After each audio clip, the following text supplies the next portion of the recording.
بسم اللہ الرحمن الرحیم۔ اگر میں کوئی ایسی چیز پڑھوں جس سے گمراہی کا اندیشہ ہو، خدا کی اتنی رحمت بھی بیان نہیں کرنی کہ لوگ عذاب بھول جائیں، اور اللہ کا اتنا عذاب بھی بیان نہیں کرنا کہ لوگ رحمت بھول جائیں۔ ایک ذاکر صاحب پڑھ رہے تھے مجلس میں، انہوں نے کہا جب ہم نے کتاب اٹھائی اور اس میں حساب و کتاب پڑھنا شروع کیا کہ مثلا قیامت کا ایک دن 1000 سال کے برابر ہے، پوری عالم قیامت میں کھڑے ہوں گے، ایسا کڑا حساب کو میں تو پریشان ہو گیا، اب ہمیں جواب کیسے دینا ہے؟ کہ اگلا صفحہ جب میں نے پلٹا تو مجھے اطمینان ہو گیا۔ اگلے صفحے میں لکھا اللہ کہے گا اے علی پہلے اپنوں کو لے جاؤ جنت۔ بس یہ کہنا تھا، پورا مجمع کھڑا ہو جیسے اللہ نے علی کو کہا اور علی نے اس مجمع کو کہا ہو۔ کوئی یہ جاننے کی کوشش بھی نہیں کرتا کہ لفظ شیعہ کتنا بڑا لفظ ہے، کہ اس کی ادنا سی نشانی یہ ہے کہ شیعہ ایک دن میں 51 رکعت نماز پڑھتے ہیں۔ ادنا سی نشانی بتا رہا ہوں، شیعہ وہ جو 51 رکعت نماز پڑھتے ہیں۔ اور مجمع کو یہ بولا جائے کہ چرس پیتے ہو تو کون سی بڑی بات ہے، بھنگ پیتے ہو تو کون سی بڑی بات ہے، اور یہ جملہ بولا جائے کہ اگر ہم سارے نیک کام کریں پھر اہل بیت ہماری شفاعت کرے، تو اس پنجابی میں کہا کوئی چس نہیں اس میں۔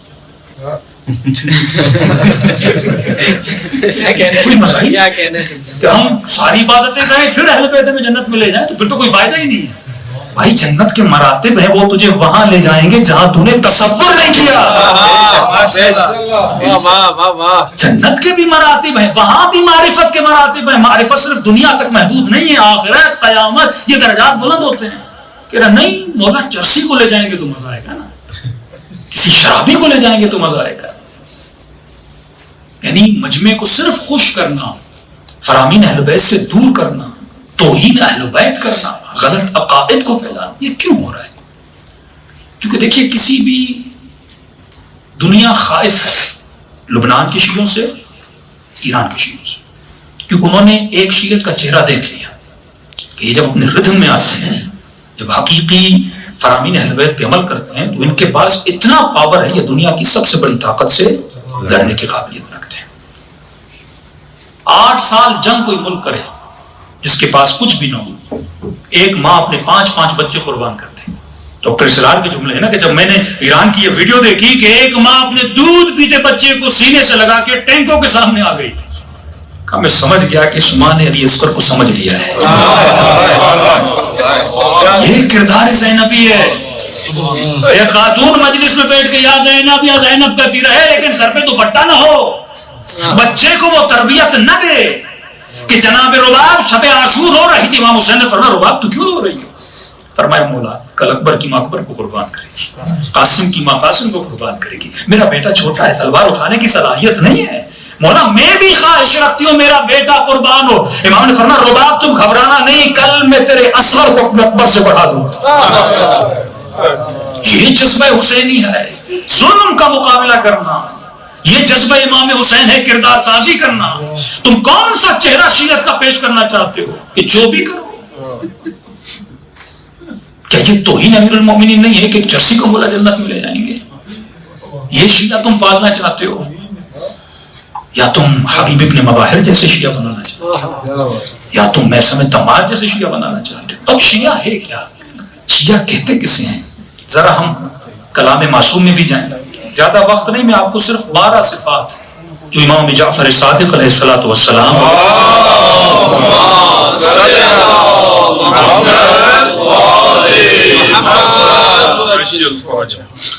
امام فرماتے ہیں پہلی صفت جو ہمارے شیعوں میں ہونی چاہیے وہ صفت ہے صفت استقامت، کہ فرمایا المومن جو ہے کجبل الراسخ ہوتا ہے، مضبوط پہاڑ کی طرح ہوتا ہے، یہ پیسے کو دیکھ کے گر نہیں جاتا، یہ شہوت کو دیکھ کے گمراہ نہیں ہوتا۔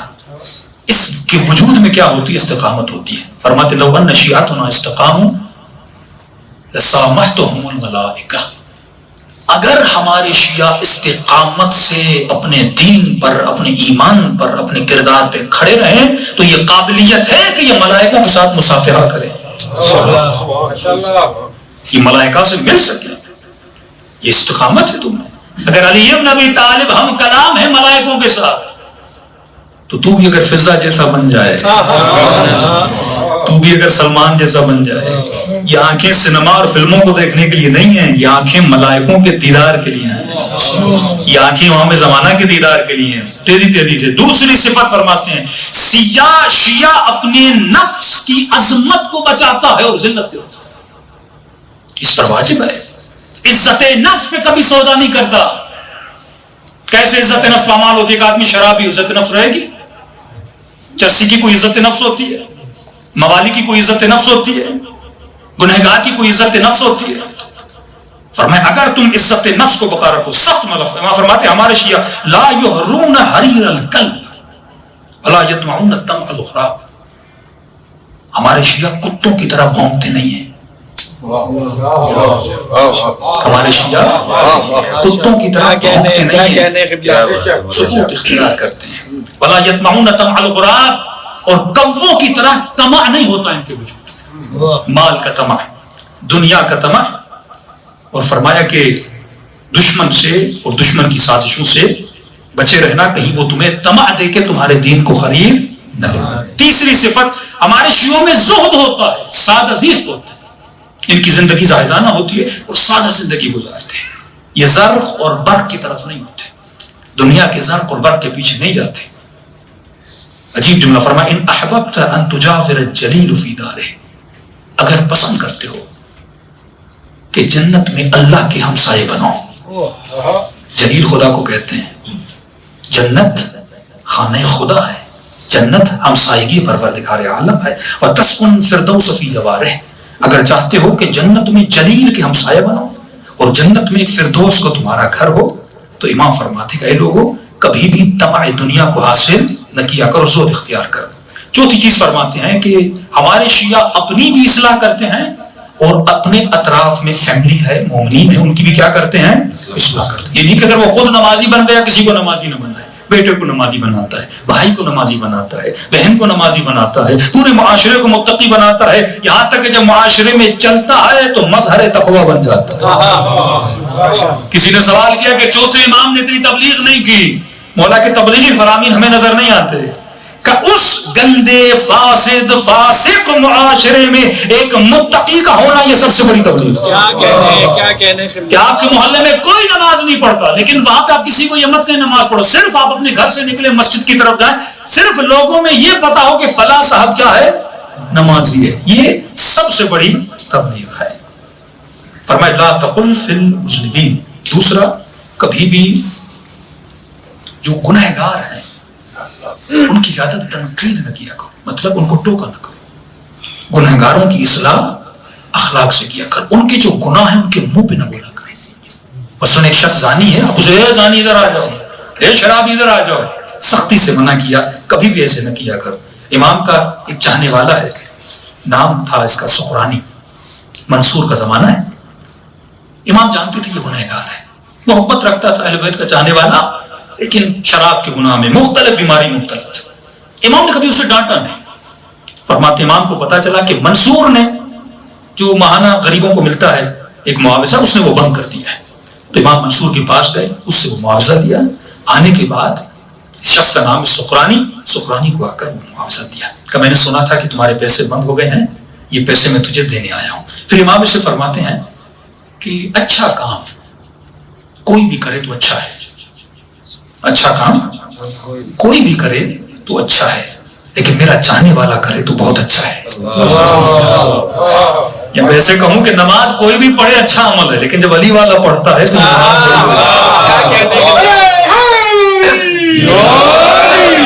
فرمایا اچھا کام کوئی بھی کرے اچھا ہے, لیکن اگر میرے چاہنے والا کرے تو بہت اچھا ہے. پھر فرمایا کہ سخرانی, برا کام برا ہے, کوئی بھی کرے برا ہے, لیکن میرے چاہنے والا کرے بہت برا ہے. دو جملے امام نے کہے اور امام چلے گئے. سخرانی کہتا ہے میں سمجھ گیا کہ مولا کو میرے عیبوں کا پتہ چل چکا ہے, اور امام نے اس محبت میں فرمایا کہ اس دن کے بعد کہتا ہے میں نے کوئی برائی نہیں. پانچویں صفت فرماتے ہیں امانت اور صداقت. امام فرماتے لا تنظروا الى طول الرکوع الرجل وسجودہ, کبھی بھی لوگوں کے لمبے سجدوں کو مت دیکھا کرو, لمبے رکوعوں کو مت دیکھا کرو. کہ ذکر بہت کرتا ہے، سجدے بہت کرتا ہے، عبادت بہت کرتا ہے، ذکر علی بہت کرتا ہے، ان چیزوں کو مت دیکھا کرو، یہ دیکھا کرو وہ زبان کا سچا ہے کہ نہیں، امانت کا پکا ہے کہ نہیں۔ میرے چوتھے امام کا بہت عظیم فرمان فرمایا کہ وہ خنجر جس خنجر سے میرے بابا کا گلا کٹا، وہ خنجر جس خنجر سے میرے بابا کا گلا کٹا تھا، اگر میرے بابا کا قاتل وہ مجھے دے کر جائے تو میں اس خنجر میں بھی خیانت نہیں کروں گا۔ اور پھر فرمایا کہ اگر حضرت علی کی 2 صفات کمالیہ ہیں، فرمایا 2 صفات یہ ہیں جس کی وجہ سے حضرت علی کو اتنا بڑا رتبہ ملا۔ پہلی صفت صفت امانت، دوسری صفت صفت صداقت ہے۔ تو ہمارے شیعوں کے لیے ضروری ہے 5ویں صفت امانت صداقت۔ 6ٹھی صفت فرماتے ہیں ولایت مداری۔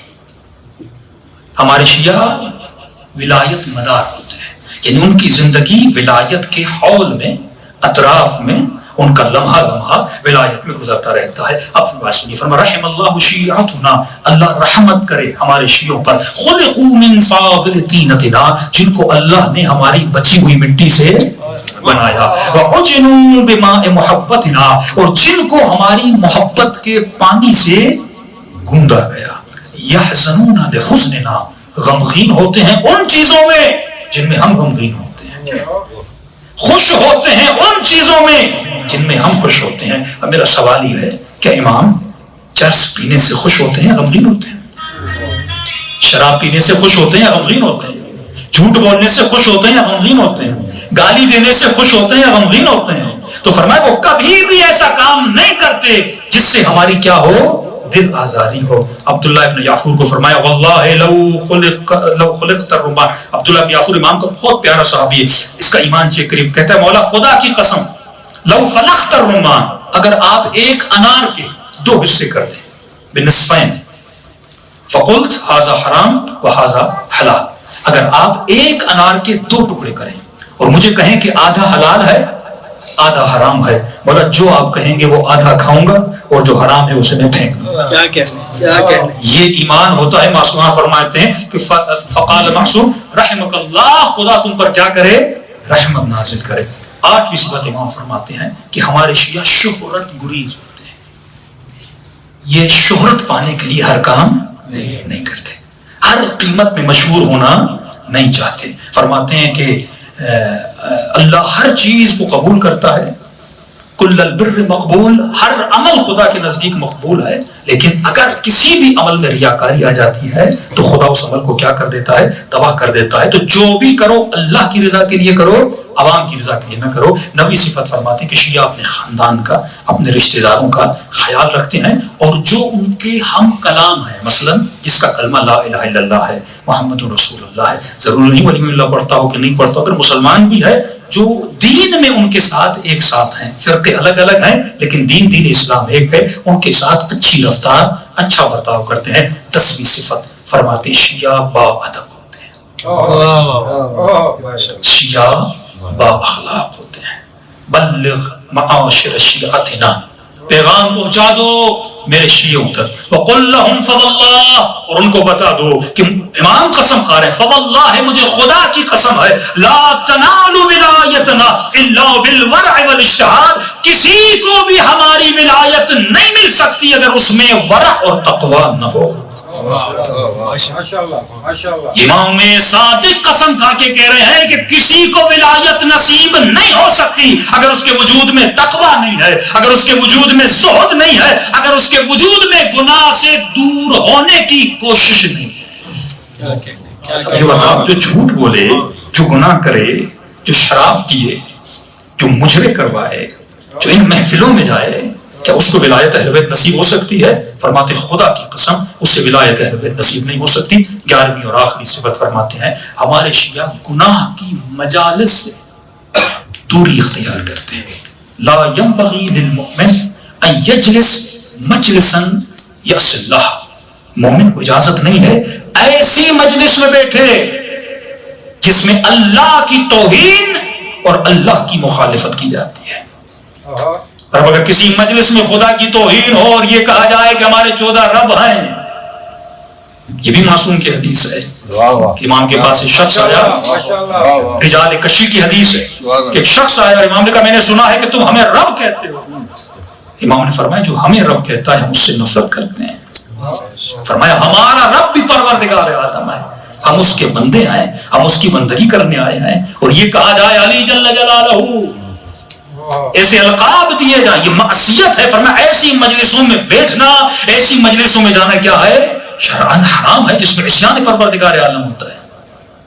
وہ کہتے ہیں نہیں, کیونکہ اہل بیت مظہر صفات خدا ہیں, تو لہٰذا جل جلالہ کس کی صفت ہے؟ اللہ کی صفت ہے. کچھ صفات اللہ کی ذاتی صفات ہیں, مثلا خلق کرنا اللہ کی ذاتی صفت ہے, مختص ہے پروردگار عالم کے لیے. میں آپ سے ایک سوال کرتا ہوں, امیر المومنین کا مطلب کیا ہے؟ مطلب کیا ہے؟ مومنوں کے مولا, مومنوں کے امیر. کیا ہمارے 12 کے 12 امیر المومنین ہیں کہ نہیں ہیں؟ ہمارا عقیدہ ہے نا کہ 12 کے 12 مومنوں کے کیا ہیں؟ امیر ہیں. لیکن چھٹے امام کی خدمت میں شیعہ جاتا ہے, کہتا ہے السلام علیکم یا امیر المومنین, اے مومنوں کے امیر آپ پر میرا سلام ہو. امام نے فرمایا آج کہا ہے, کل سے مجھے امیر المومنین نہیں کہنا. کہ مولا کیا آپ امیر المومنین نہیں ہیں؟ کہ میں ہوں, لیکن یہ لقب مختص ہے میرے بابا علی بن ابی طالب.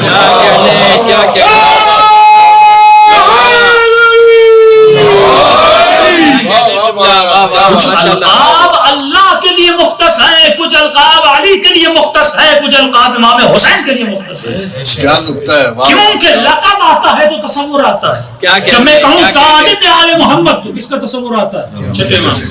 جب میں کہوں کاظم آل محمد 7ویں امام کا, الرضا من آل محمد 8ویں امام کا.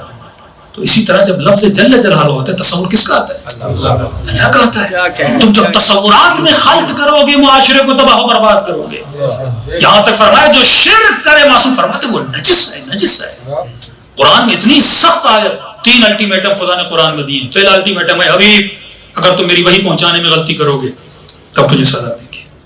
دوسرا الٹیمیٹم ہے حبیب اگر تم شرک کرو گے تو ہم تمہاری شہرت کو رکھ کو کاٹ دیں گے. تیسرا الٹیمیٹم ہے حبیب اگر تم علی کی ولایت کا اعلان نہیں کرو گے گویا تم نے رسالت کا کوئی کام نہیں کیا. یہ اہمیت کو بیان کرنے کے لیے ہے کہ جب خدا اپنے نبی کو ہوشیار دے رہا ہے, الٹیمیٹم دے رہا ہے, تو اگر کوئی عام بندہ شرک کرے گا اس کی سزا کیا کہنے, کیا کہنے.